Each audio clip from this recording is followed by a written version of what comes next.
जिस घर में माता पिता का आदर होता है, जिस घर में माता पिता का सम्मान होता है, जिस घर में माँ बाप की इज्जत होती है, जिस घर में बुजुर्गों का सम्मान होता है, जिस घर में बड़ों का आदर होता है, उस घर में कभी संपदा की, लक्ष्मी की कमी नहीं आती है। संपदा बढ़ती चली जाती, संपदा बढ़ती चली जाती। बस आप जितना आदर कर सकते हो, जितना सम्मान कर सकते हो, जितना आदर कर सकते हो, वो करो। शिव महापुराण की कथा कहती है, भगवान शंकर का चरित्र कहता है, शिव तत्व कहता है, शंकर भगवान की पवित्र कथा कहती है।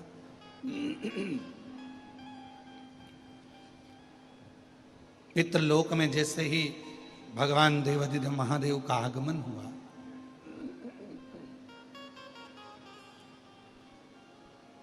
और पितृलोक में जैसे ही महादेव का, भगवान शिव का आगमन होता है, सारे की सारे पितृ खड़े होकर शिव जी का आदर करते हैं, सम्मान करते हैं।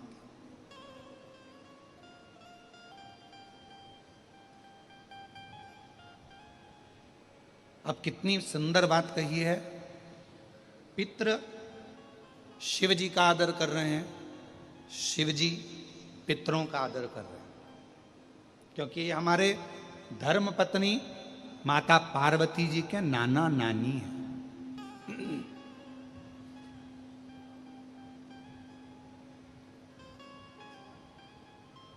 खूब आदर किया, खूब आदर।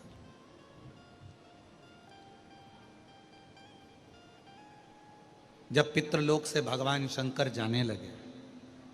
थोड़ा सावधानी से कथा सुनिएगा, बड़ी सुंदर कथा है और ना जाने कितने कितने लोगों का कल्याण करने वाली है पवित्र कथा, कितने जीवों का कल्याण करने वाली यह अविरल कथा।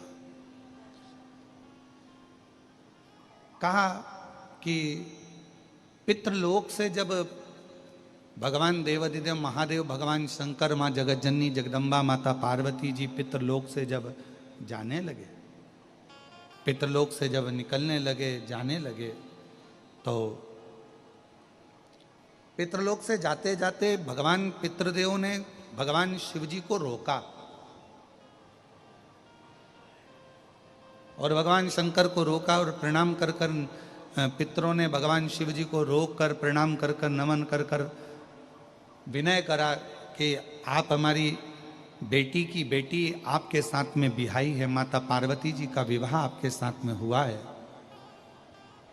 माँ जगतजननी आपके साथ में बिहाई है, आपसे एक निवेदन है कि संसार में रहने वाला मानव, दुनिया के कई लोग उनसे कहेंगे कि इनको पितृदोष लग गया, दुनिया के कई लोग कहेंगे इनको पितरों का दोष लगा हुआ है, पितृदोष लगा हुआ है, पितरों का दोष लगा हुआ है, पितृदोष लगा हुआ है। पर वो पितृदोष लगता क्यों?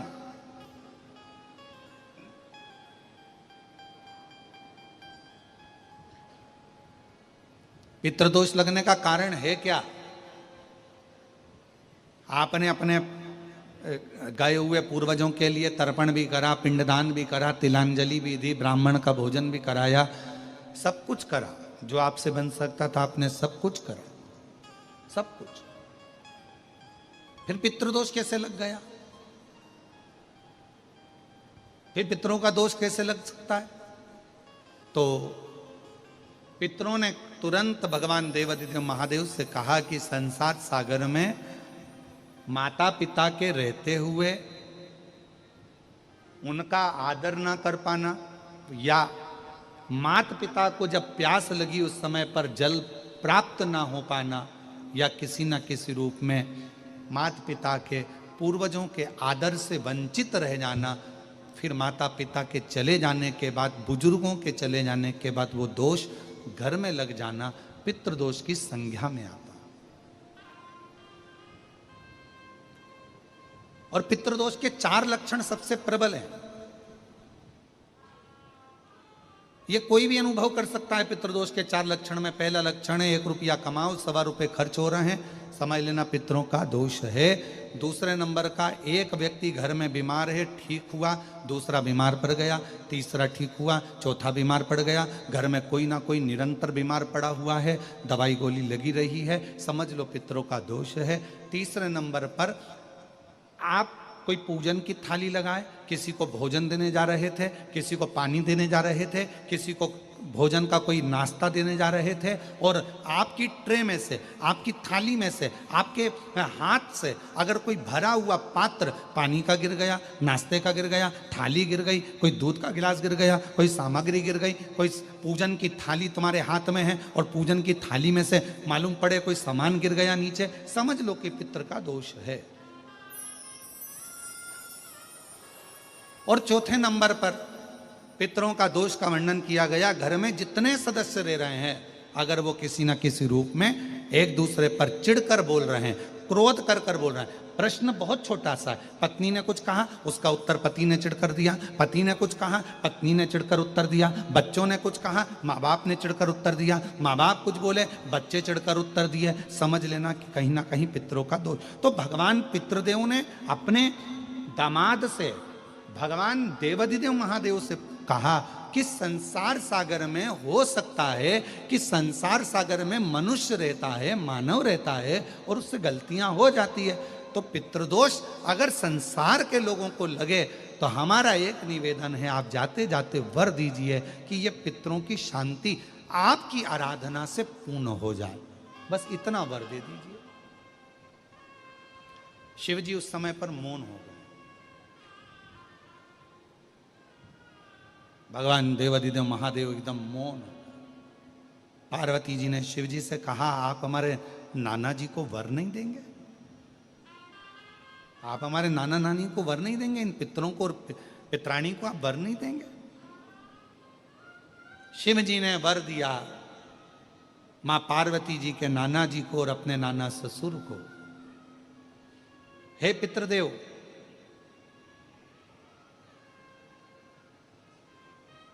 मैं आपको वर देता हूं, श्राद्ध पक्ष के 16 दिन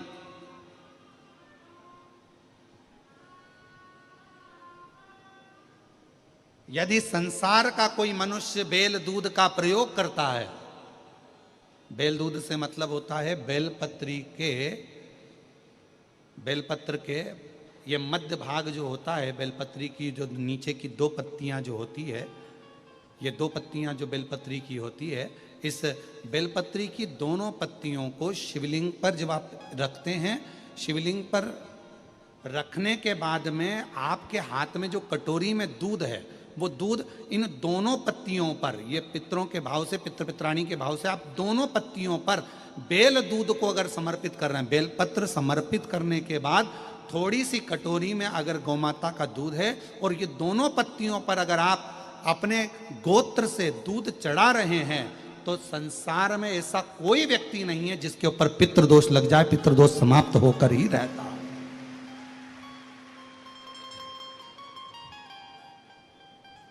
शिवलिंग पर बेलपत्र चढ़ाई,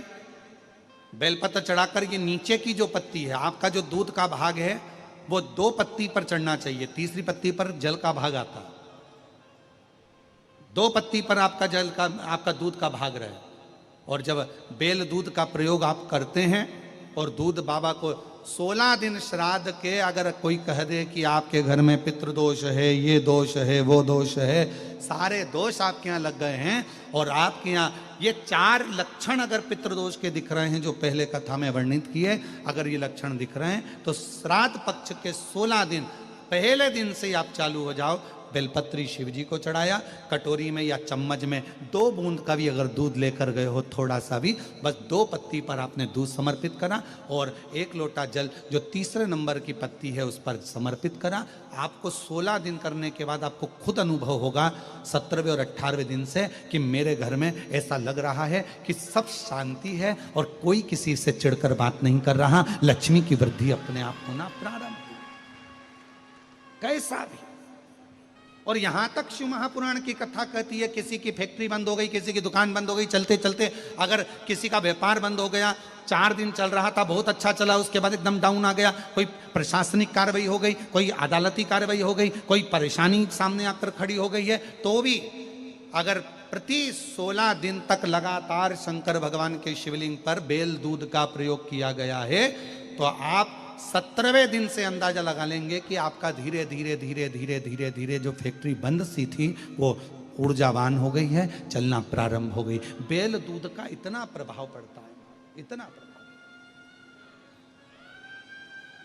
बेल दूध का इतना। श्री शिवाय नमः सुमन। हर हर महादेव। अगर किसी को पितृदोष है तो उसको दूर करने के लिए शिव मंदिर में शिव जी पर बेलपत्र और दूध समर्पित करें। 16 दिन तक श्राद्ध पक्ष में अवश्य पितृदोष दूर हो जाएगा, सारे काम पूर्ण होने लगेंगे। हर